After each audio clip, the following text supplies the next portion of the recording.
আসসালামু আলাইকুম দর্শক বন্ধুরা। তো আমি একটা ফার্ম আরম্ভ করছি কুরকার। তো দানা ছাড়া কিভাবে আপনারা মুরগি পালন করবেন, তো আপনারা দেখতে থাকেন, আমার সাথে থাকেন। তো দেখেন, আমি একটা দানাও দিই না, এই যে ঘর বানাইছি, চারিমুড়া এরিয়া করছি, যার সুপারি বাগান আছে। তো আপনারা ফার্ম দেখাবেন, তো দেখতে থাকেন আপনারা। এই দেখেন আমার কুরকা, একটা দানাও দিই নাই কিন্তু।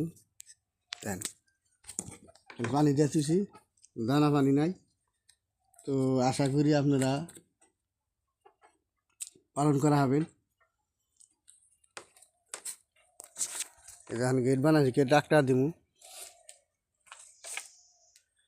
এরিয়ার মধ্যে আমি ছাইরা দিমু।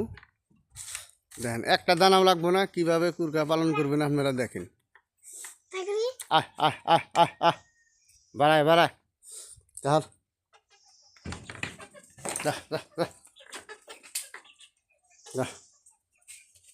তো মুরগি ফার্স্ট টাইম নিয়ে এলাম, অত আনি নাই আর কি।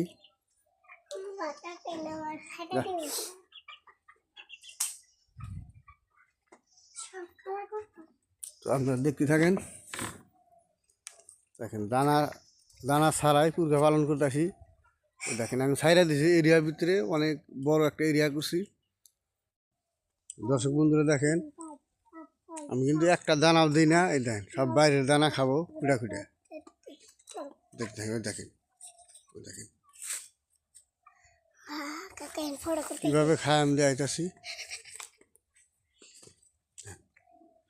সব বাইরে থেকে খুঁড়া খাবো। তো আমি মুরগি আরও আজকে নিয়ে আমু।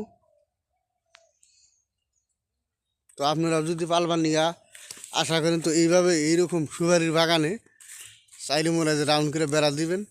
এই যে দেখেন আমি দিছি, দেখতে থাকেন।